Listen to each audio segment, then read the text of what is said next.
Hi there, Glocal Citizens. Welcome back to the podcast that inspires a borderless mindset around manifesting a new world. I am your host, Florence Sidibe, and every March since launching the podcast, we dedicate the month of March to women. It's our Women's Herstory Month series. Closing out this year's series are excerpts from conversations over the years with Glocal Citizens working to empower, develop, support, and uplift women in Africa and beyond. We'll hear social development scholar, author, and facilitator Yaliwe Clarke discussing her craft and how feminism has always been native to her being.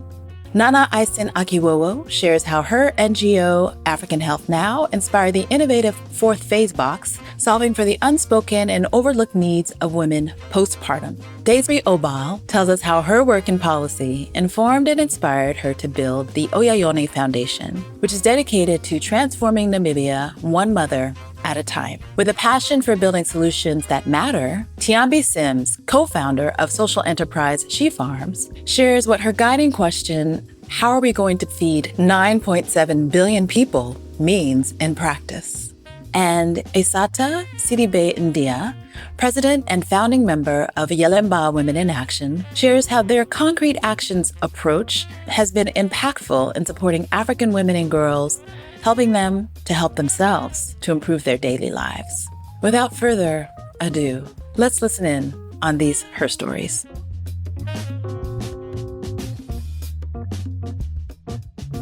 I think my first craft is broadly within the area of social justice, and it's about community change processes.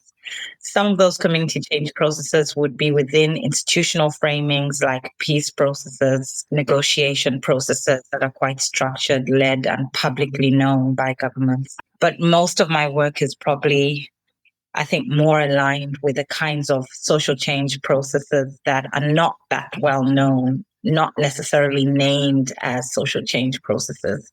And so mine is a craft of grounded, conversational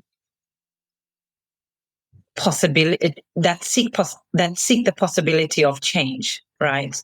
And that is at the heart of also what it means to be a feminist, which is to be aware of that which in society needs to change, that oscillates around what it means to be gendered in this world. And gendering is part of being human, right? And so there's a lot in the world that has to do with the undermining, invisibilization, oppression, violent attack of people who are gendered a particular way. And often these are people gendered feminine, woman people, or people who are against the norms of gendering in society.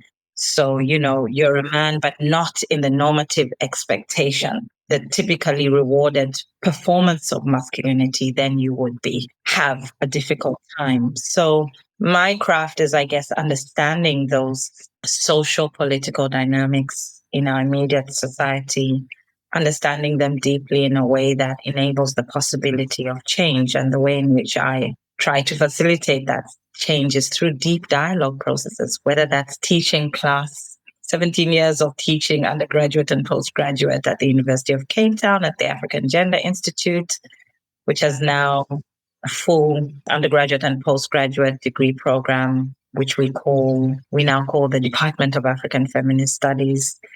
I taught there, part of creating that trajectory. And I think teaching is a place of the possibility of shifting minds and enabling the kind of deep self-reflexive commitment to making a shift. So I do it through teaching. I also do it through my conflict resolution work, which through this began more explicitly at the Center for Conflict Resolution in 2006 when I moved here, but I continued through my time with the African Gender Institute as a teacher, continuing to be involved in feminist organizing processes on the ground here in the Western Cape, in my own country, and through the African Gender Institute's network, interacting with organizations continentally. And particularly now, I think the craft I'm offering in that area is dialogue processes that enable feminist organizations and movements to come. It's a very hard time we're in, to come to agreement on what kind of strategy is needed now, right? And that craft, I think, became evident to me during COVID in 2020 when I was approached by a consortium of feminist NGOs who were having a hard time, 6 or 7 very large NGOs having a hard time just agreeing on how they would navigate their collective work at the height of the pandemic and then thereafter. So I assisted them in dialoguing, helping them dialogue with each other. So that's a craft, I guess. And it comes through teaching, it comes through feminist organizing, conflict resolution work that is not necessarily thought to be conflict resolution work, but it is about deep dialogue processes. And then through my tour company, I guess that's also about opening the possibility for Africans on the rest of the continent to meet Africans here in Cape Town, in a tourist industry that's still dominated by what we would call very easily here in Cape Town, white capital, which is people who own the companies, the people who run the tour industries, the people who are service, the people who come to Cape Town are still predominantly from Europe, from the US, and they would be European white or American whites. And the companies are owned by white South Africans. So we saw with my partner, Malik Robert Katana, to say, well, maybe we have something. He's Kenyan. I'm Zambian from living here now for our 18th year. We met 10 years ago. You know, how can we meet each other, offer this possibility for our fellow Black Africans on the rest of the continent to meet this city without having to navigate that version of, it's a version of racism, anti-Black racism that the industry thrives in without realizing it. Yeah. So that's also meeting people and enabling change. You know, it's shifting the tourist industry, offering a different perspective. Yeah. And, you know, it's so interesting you say that because I absolutely saw the difference, right? Because we did a tour with you and then we did a walking tour in downtown Cape Town, which was a historical sites. And it was led by a white South African who was very patriotic and had great information. Yeah. But when we kept asking, what about the Black people? You know, all of this. Yeah. And so a lot of the things that we did, we went to a vineyard and it was like, well, what about the Black people? Right. And so it was always, it never centered that experience. It was always about the white capital. So I absolutely understand that and see that there's a market, a market interest for that. So wonderful. Yeah. So you said something about feminism. I've never heard feminism described in that way. Oh, really? Never. Okay. And so, And so I if you can tell me a little, like, just talk a little bit more because, you know, we're in this International Women's Month and the conversations are in that space. How did you come to feminism? Wow. Okay. That's easy and hard at the same time. Yeah. So it's easy from the perspective that for me, I cannot remember a time that I didn't encounter feminism because I grew up in a household in which my parents were already very clearly articulating their own feminist politics through their lives. And that my parents are Sarah Longwe and Roy Clarke. So Sarah Longwe is Zambian, well-known feminist for standing up against various kinds of discrimination against women in Zambia, continentally and globally. For example, standing up against the school she was teaching at because she was told she couldn't wear trousers because she's a woman, and she was a secondary school teacher in Lusaka, and she stood up against that and got the policy changed around that. She stood up against maternity leave not being granted to women, and also benefits if you are not married as a woman at that time.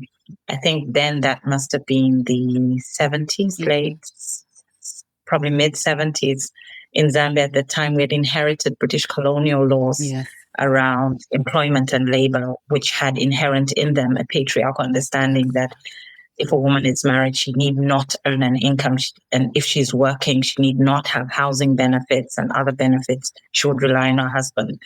And so she came up against these as a young woman entering the teaching profession, whether it's dress, whether it's questions of maternity leave, whether it's benefits.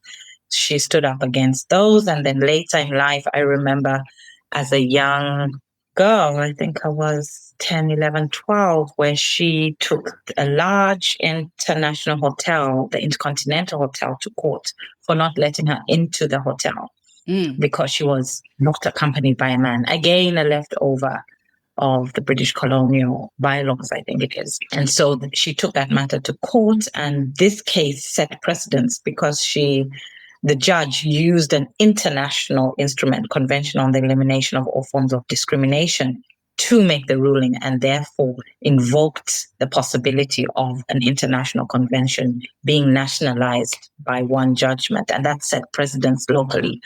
Wow. I mean, globally, right? Yeah. So I watched this growing up as a child. The earlier battles before I was born, I didn't watch them, but I grew up learning about them because she spoke, she gave conferences, and she later developed her own framework, women's empowerment framework, known as the Longway Women's Empowerment Framework, which is still being used today. And actually, she and my father and myself reworked on it, and it's published separately as a book. We're going to launch that actually in a couple of weeks in Lusaka. Nice. Just as a standalone. It's actually been integrated into gender training manuals of Oxfam, the UN over the years, but we wanted it available separately. So I grew up with these kinds of conversations. I can't remember when I didn't have an understanding of feminist principles, the idea of gender equality, and that there are inequalities that are peculiarly around how we are gendered in the world, or how we are perceived to be gendered. Right.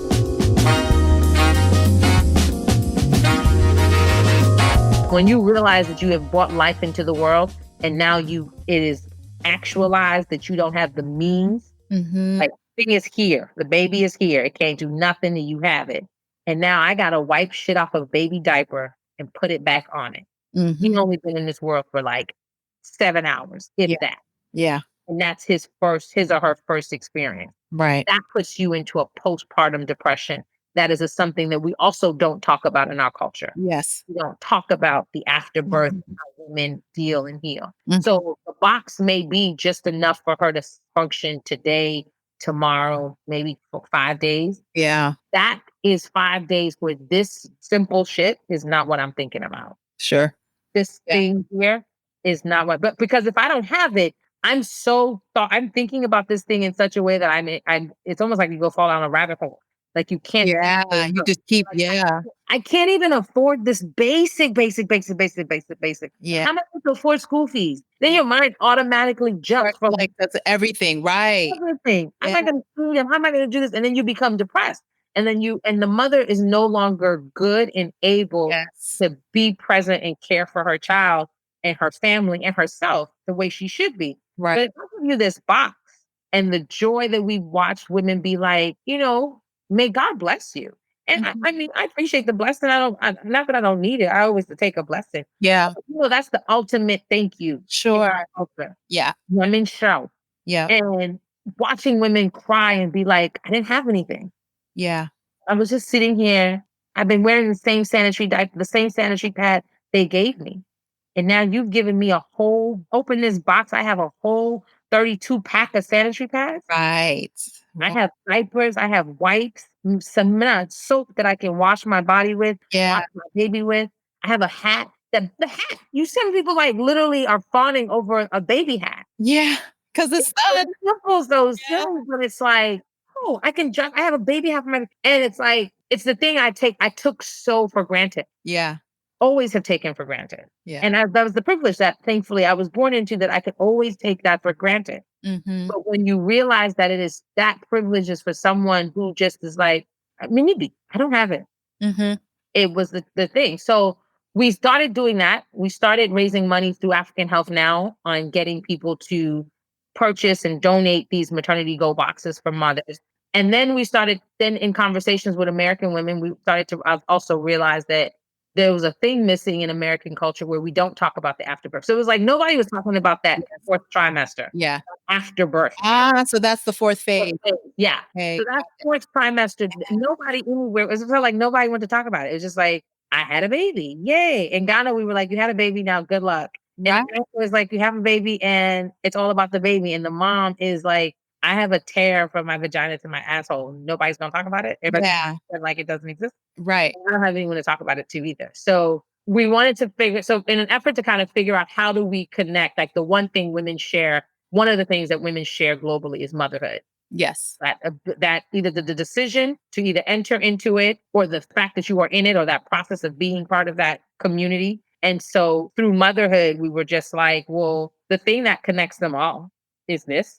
And women in America are not talking about the fourth trimester. No. Women in Africa don't have the means to deal with their lives during any of the trimesters, a lot of them. So let us create this box. And so we created fourth phase. So fourth phase essentially is a afterbirth care kit that has all of the essentials based on your specific delivery method, whether it be vaginal or belly.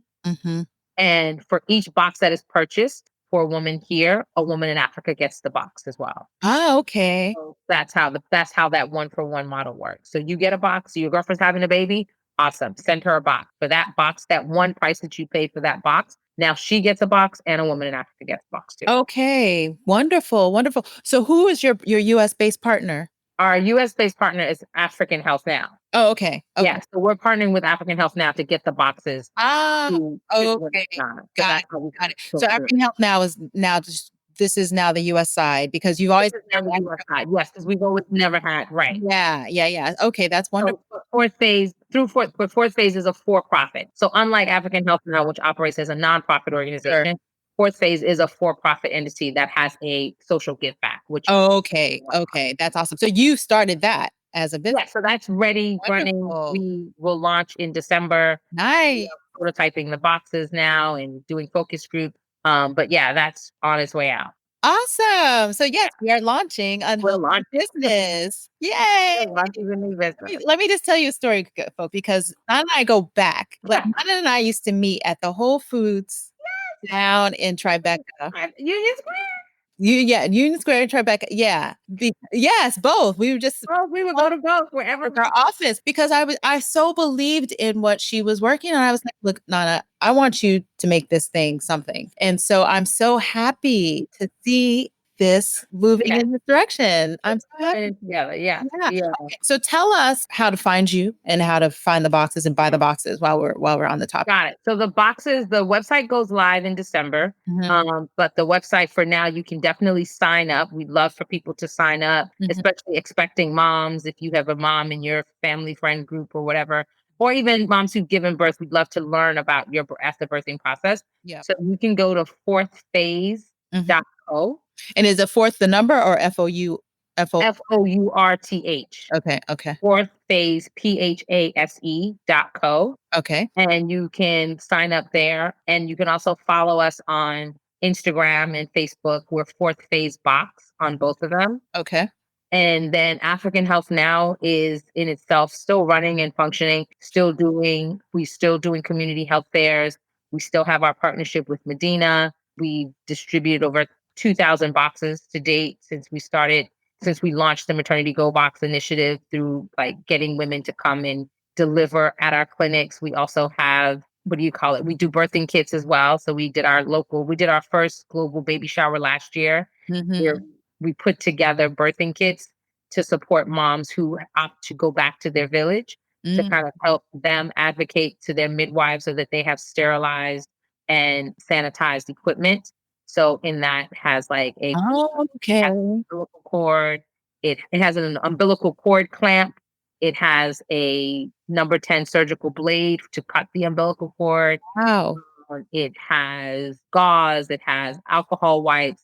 It has gloves in there. And it also has a plastic tarp. And it all comes in this handy like Ziploc bag. So once all of that's done, you take all of it, put it in, dispose of it. So that the midwife, because what we were learning was that a lot of midwives just didn't have the equipment, but they were still delivering babies. And so, it was that old school, I got one blade, maybe two blades. I light that blade on fire and that kills the thing. I pour alcohol on it or pour some type of 100 proof vodka on top of it. And then you go to work. And it's very, very, I don't want to say archaic. That's not the word I'm looking for. It's very, very old. Basic.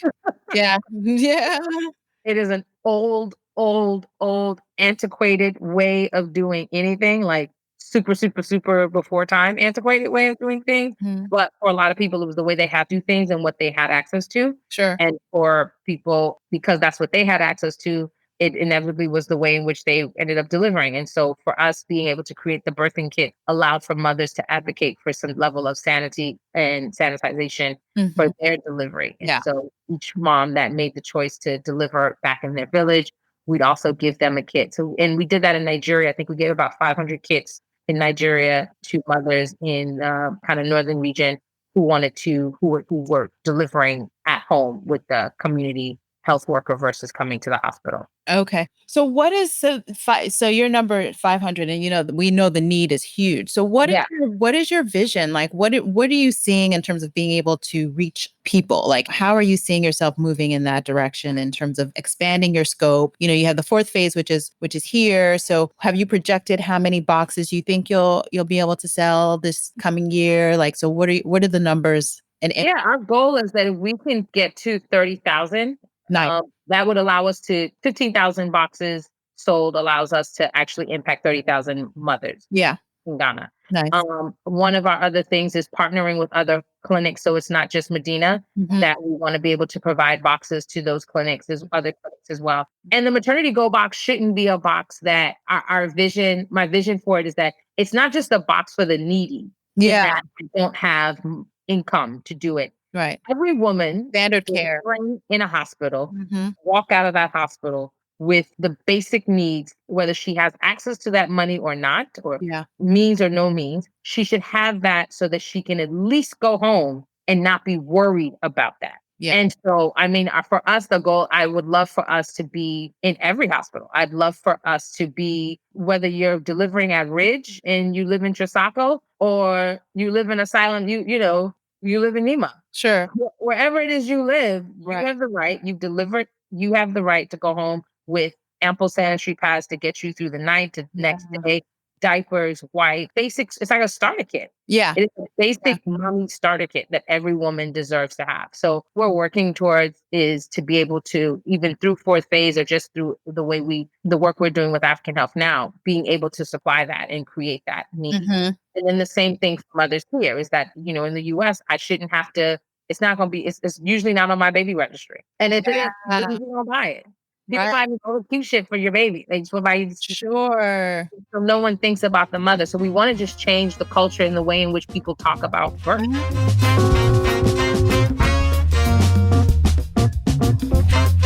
Data tells us that not only in Namibia, it's an African problem, but the most disproportionately excluded young African today is a 21-year-old Black female residing in a rural area of Namibia or on the continent.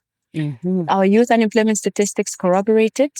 Young Black women are more unemployed than their male counterparts. And in our country context specifically, we have a fatherlessness phenomenon. So many girls are raising the next generation on their own. And you know what that means? The burden on her is a limitation to pursue her education, to achieve the potential within her career, to put food on the table. And that affects her psychosocially, her health, and even that child grows up in a suboptimal environment. Either the mom is compromised and has to accept a poor relationship for economic security, or she's exposed to abuse, or just nutrition. There's not enough to put on the table, for balanced diet, which leads to stunting, wasting, malnourishment. Yeah. It continues. So we have more work to do to take young, and unfortunately I have to nuance it to race, more young Black women, and I have to drill even deeper, young single mothers who are raising the next generation so that they can participate in the economy as owners and managers of economic assets and develop a balance sheet that they can bequeath to their children. Wow. And that seems to be the work of your foundation, most definitely. And that's the sweet spot. I realized that I can do everything in my power through public policy to drive reforms, make government more responsive, but government needs help. And I think every single Namibian has a role to play in helping another Namibian to come up. And that's what's really inspired my personal work to create this foundation, Wayayone, which means a net caster, going back for the others so that we can take more of those who are being left behind along with us. And that's what we're trying to do, really to support the work of the president. It's the only way that we'll achieve inclusive growth. It's the only way that we'll be able to share prosperity. And it's the only way that we can achieve social progression and transgenerational wealth creation. Right. So tell us, Oyayone is what language? It's Aramaic. Oh, okay. It's biblically inspired. Okay. By the profound women's ministry of Mary Magdalene. I stumbled upon it serendipitously, but it means going back for the 11 others that were lost. And she led a profound ministry for women. And if you know the story of Mary Magdalene, she's the only woman that followed Jesus at the time.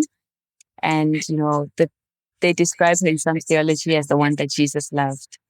She had a very, very hard past, but she was able to find that restoration. And when she stood up, she made sure that she helped others to stand up as well. And I think that inspires our work. Nice. Speaking of language, I like to ask a question around Glocal speak. So we want to hear what you hear. I ask you to share a word, a phrase, or a saying that is a meaningful part of your local experience and why or how you came to value it as Glocal speak. I think the word that just came to mind immediately is Olupando. Oh, okay. Olupando is in my vernacular, and it's an expression of gratitude. Oh, okay. And I think I operate from that space of gratitude, either appreciating or serving to give others the opportunity to express gratitude. Olupando is very central to my values. Yeah. And I think I use it every day because I have reason to say thank you every day, either to my creator or to those who are around me, enabling me to do the work, or I hear it from those who I'm serving. Okay. And what language is that? Olupando. Olupando is Oshiwambo. Which is my mother language. Okay. So it's just thank you or thanks. But it's really more than that. It's a deeper sense of gratitude. Right. Yeah, I find a lot is lost in translation because I feel generally that tonal languages have more of a resonance than a lot of the English words that we use. So I can understand what you mean by the depth of the gratitude that's meant in the word.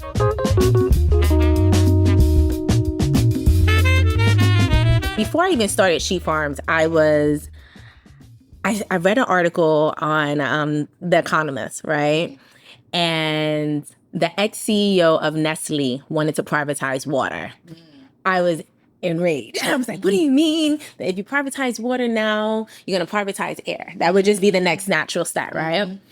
And then I all of a sudden was into some information on Haiti and their water supply issues, right? Clean water supply. So I started thinking of a solution of a water filter and stuff like this, which I can't really dive so much in because I'm working on that. Sure. That's also in the pipeline. And so I got in contact with like the water boards now in the Netherlands The Netherlands know about water, how to manage water, how to use water, how to clean water. That is what the Netherlands is for, right? Like they understand that, right? Because Amsterdam is actually like 2 meters below sea level, right? So, and they really manage the water properly with levees. And so got in contact with a lot of people in the water board. Like there's a whole water board industry sector, really understanding water. And I had a mentor, and I gave her this idea, and I gave her She Farms.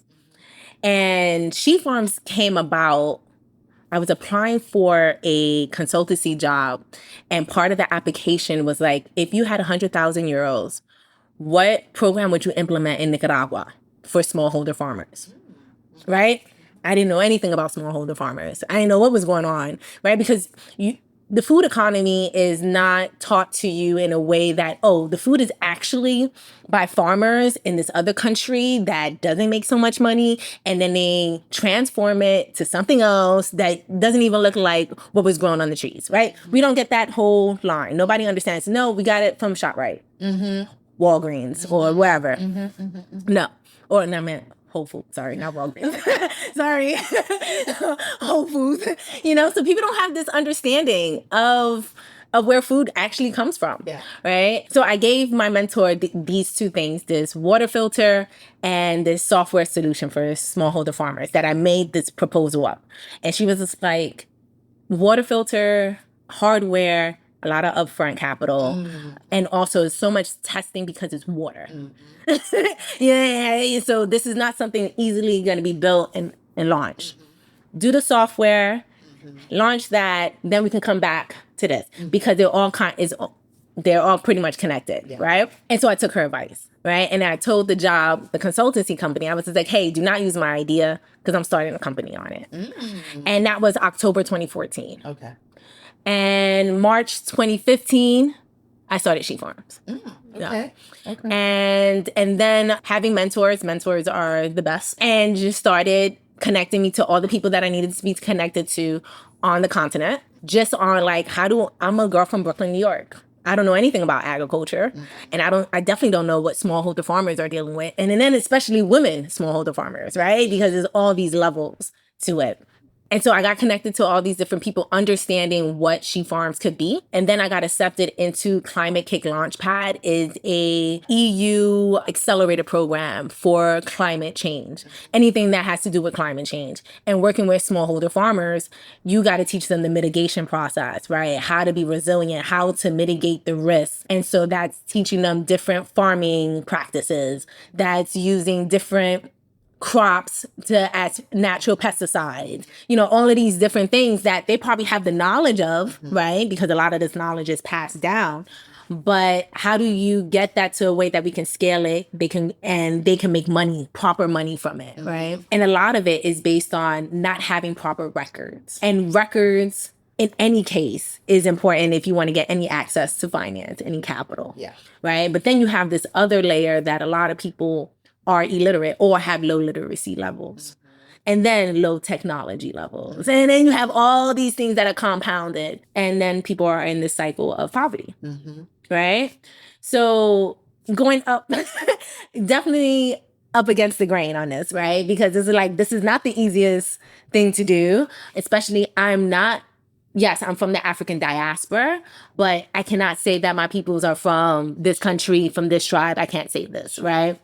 And before then, I haven't been on the continent. Well, maybe Morocco, but I haven't been in Sub-Sahara until after I started She Farms. And then that's when I really had to be on the ground. So I was living in Munfum, in this farming village, I would say 45 minutes north of Cape Coast, near the Kakum National Rainforest. Lived there with the nanas and everything. And that's Ghana for you guys. No problem. Sorry. Because I needed to learn, me and my co-founder, we needed to learn from the farmers. Right. If we're building a product for the farmers, and when none of us are from Ghana or from any of these emerging markets or in the agriculture sector, what are we doing? And so this ties into the design thinking that I use, the product management, and really building a product for the person or for a community of people, and not saying, oh, I think they're going to use this. No, don't think that, right? Because I have friends that work in the UN and stuff like this, and they have programs of like building a water well, and they think the community wants that. Did you ask the community? Because now you took away these people's social part, right? Because normally they all gather at the water well, they have their conversations, they check in on each other, and that's a part of their daily life. Now you put a water well. They don't want that. They didn't ask for that, you know? And so, yes, we think that, oh, this would make lives easier and better. You don't live there. That's not your reality, you know? And so that, for me, that was important that I understood their reality. I trekked the rainforest with them. You know, I went on their land. I seen what they were doing every day. You know, I was there with that, me and my co-founder. And that was important information, right? Because you can't get that if you're not there, you know? And that's how really She Farms came about. Yeah. So you went into the field. This is, I guess, was this part of what was the hypothesis that you went into the field to solve for first and foremost? And then I want to talk a little bit more about design thinking, because I think that's something that is not well understood, and that I think a lot of business entrepreneurs and just people in business could probably do well to think better about how that happens. Oh, so our first time, right? Because we went there multiple times. So our first time, and then the first time was just gathering data. Just really understanding who our farmers were, how much yields they were making in whatever crop they were using, what is their current practices, how can we improve on those practices, how much money they're making, and really like, okay, how can we make this better?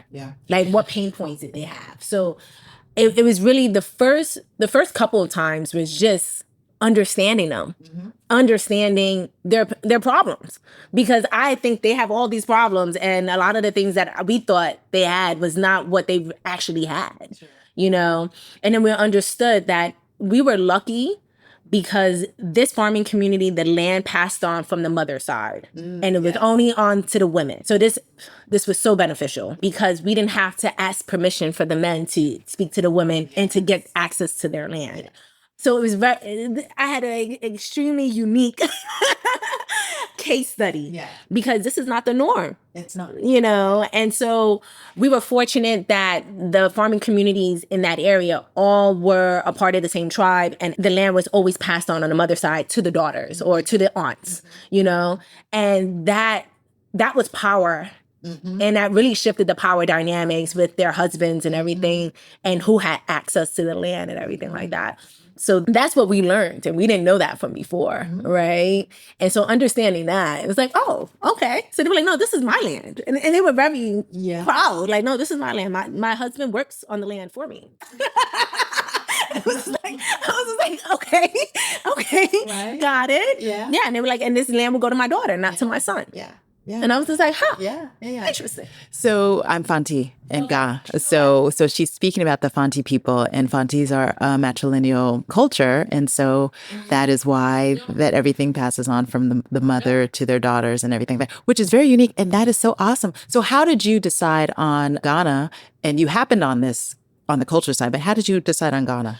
Ghana, actually, my network, people I was meeting. So before I even entered into Ghana, I was traveling through Southern Africa, Namibia, Botswana, and South Africa. Met tons of different people that were working in the agri sector. And I met this guy who was Dutch, but he was living in, I think, Joburg at the time. He was starting a school in Munfum, in the area. And he was just like, oh, well, you need a farming community? I got a farming community you can have access to. I can introduce you to the Nanas and all these people. And if they accept you, you can be welcomed in. Wow. And so that's, and it was just me traveling and understanding agriculture on the African continent, which is very different than agriculture in the Netherlands, agriculture in the United States, you know? And that really opened a lot of doors for me in that regard,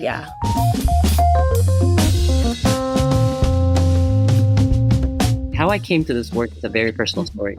Because when I told you, when I first moved to Ivory Coast, I didn't necessarily see eye to eye with my boss, right? And I felt that a lot of times I was not necessarily being supported, right? To find a resolution. It was very difficult.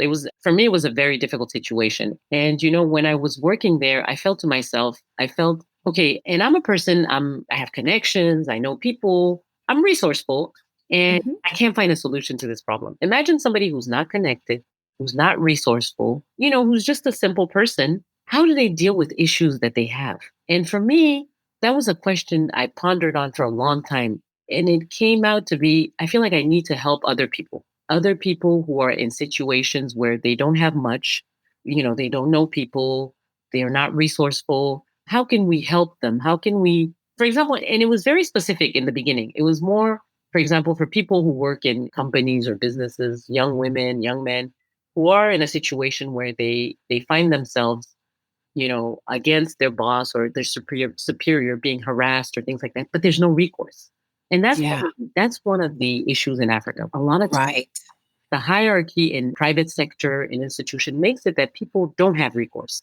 Exactly. Like you say, go see human resources. You go to human resources, but human resources is really not going to do anything for you because, they're really working for the boss. Everybody is working for you, and everyone is afraid of the boss.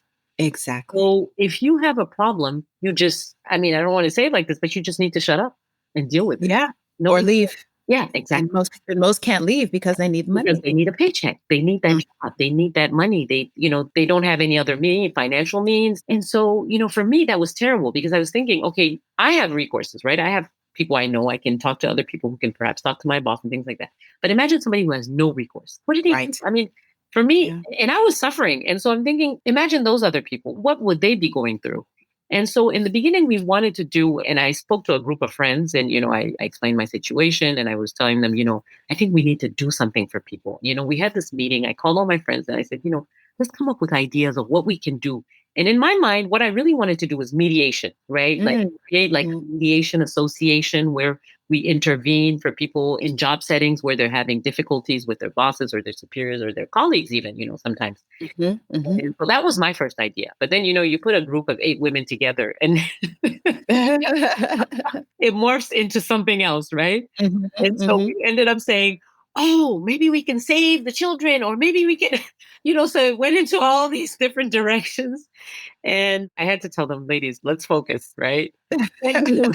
Yes, I know everybody here wants to save the world, but we need to focus. We need to come up with something where we make an impact, where we really, we give back and, and all that. So it really started with that meeting. It really, really started with that meeting that we had in April 2018, where we sat down. It was, I think we were 8 or 10 women. I don't remember, but we sat down and we decided that we had to do something. We didn't know what at the time, right? The first meeting, we ended up saying, okay, we'll do something. We don't know yet what we will do. Will it be an association? Will it be a nonprofit? We didn't know the format, but we knew we had to do something.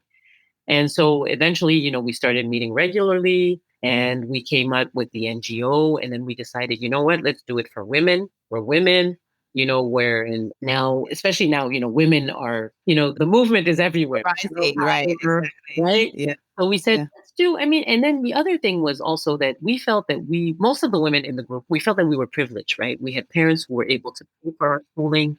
We were, we all have an education. We're all married. Well, not all married, but we all, have some type of support. Right. We have jobs. We have children. We have to give back somehow because some people are not privileged. And it's important for us as privileged to give back. If we don't give back, who will give back? Yeah. So that was also one of the main foundations of, the creation of this NGO was nice to give back.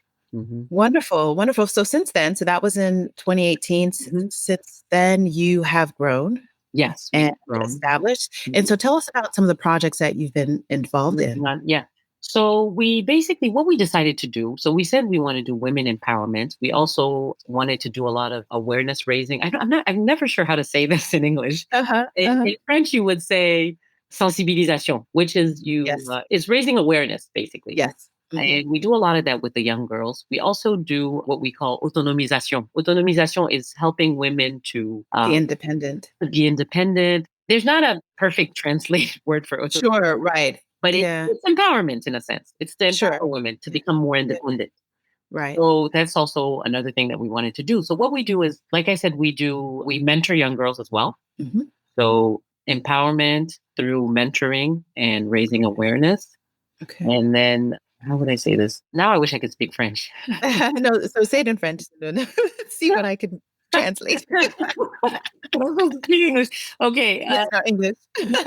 Let's say empowerment. Let's just put it all in empowerment. But the activities are mentoring. So we mentor young girls. Yes. We have So what ages? Where do you find them in high school? Like where do you start? Okay, so we mentor young entrepreneur women, and we mentor students, but students, university students type. Okay. So not high school, no.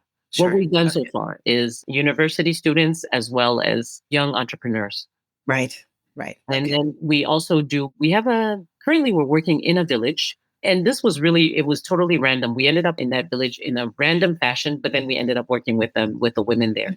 So we wanted to do an activity at the end of the year. At the end of 2018, we said, okay, we created this NGO. Let's do something at least, right? And so we wanted to do like a Christmas activity for children. And that's something that we do also. We also do that. We don't do as much because we feel like, teach people how to fish is better than giving them the fish, right? Right. So we like to do the, comment on dit caritatif, like the donations and the giving part. But we try to avoid that as much as possible. Sure. Yeah. Right. Because, like I said, especially now. You want to make impact that's lasting. Thank you. So, but we said, let's do this little activity for the end of the year. We'll give gifts to the children. So we ended up there. We did like a Christmas tree. We gave gifts to the children in the village. And then we spoke to the women and they were all so happy. They told us, oh, we should work together. And we said, oh, yeah, definitely we can work together. And so we started working with these women. Another program we worked on was the Women Wake Up. And Women Wake Up was a program that we did in the village of Adoumangan, which is part of the Jacquesville commune or, bigger city. And so Women Wake Up, we did it with the Embassy of the United States and the YALI program. And it was really to teach women. So we brought a lot of different speakers, women entrepreneurs who had succeeded from nothing, right? This lady from Cameroon, she worked at the market. She created her own business. Now she has a restaurant. She sells fish. So anyway, just to say that we brought a lot of different speakers who inspired the women, who spoke to the women. We did different sessions for them. And it was about 200 women, 150. Okay, wow. That's Yes. And so I love this project because in the end, it really, you could feel the results. It was tangible because we came back to the women after 6 months because we had told them, we're leaving you with, all these shared experiences, all these testimonials. What can you do, on your part? What do you feel that you can do? And so when we came back I think it was 4 months later, they came to us and they actually called us and told us, you need to come and see us because we want to tell you what we've been doing. And so we went to see them and they had started, I don't want to say microfinance, but like a savings program. Okay, maybe kind of like a susu, but not a susu where everyone puts in and then they can a little different because there's but also microfinance type a little bit. Sure. Because there were interest rates, in a sense. Oh, okay. Yes. Okay. So sophisticated. You can borrow. Yeah, very sophisticated. There's a young man who runs the program in the neighboring villages. And, they called him and told him, we spoke to these ladies and now we want to join, because we feel that we can do for ourselves. And so they joined. And by the time I left there, I think they had saved they were up to about $2,000 that they had put together. And you can borrow against the money, but you can borrow up to a certain amount and it's based on what you put in. Right. Okay. So, yeah. Okay. So, it was amazing. We were really impressed. We were so happy because, that's the whole point of doing this is really teaching people, telling them you can do it on your own. You don't, because, one of the things that came out when we went to do this program, they were telling us, we need money. We want to do this. It's always, we need money. And we told them, yes, you already make money because most of them have small activities, right? They do, they sell food stuff. They sell different things. So a lot of them have small activities. And so we felt like this is just a matter of changing the way you think. It's not the money, it's the mindset that you change. Just have to see, how can I do it myself? Get into a group, put money, and then borrow against them. So it was just, they came together and we didn't tell them what to do. you just, right. You basically gave them all the tools though. They just did it. And so we were ecstatic. We were happy. We were excited. We went to see them. We actually even made a donation to the fund, because we felt like, okay, you're really doing this. So we're going to add to, give you a little something to encourage you. And so it's very exciting, very, very exciting to see that your efforts are being rewarded in a sense. That's awesome. That's awesome. So, and we also, just quickly, just to tell you, we also built a school for them, because they had, but this is something, because we like we said, we don't really, it's not that we don't work for children, but we mainly do for women, but you can't separate women and children, obviously. Right. Yeah. They wanted us, they had started a building, not really started anything. It was just 4 walls, but they had started some type of construction, and they told us, we just need your help to finish this building. Please help us finish the school so we can put our kids there, and then we can actually go and do our activities. Because when kids are 2, 3, 4, there's no kindergarten. The kids don't go to in primary. And you can imagine babysitting. Exactly. You can't leave a 2-year-old, a 3-year-old, or a 4 or 5-year-old unattended. So, and so we helped them finish the school. We just recently finished the school. We gave them the keys. We're doing the inauguration in February.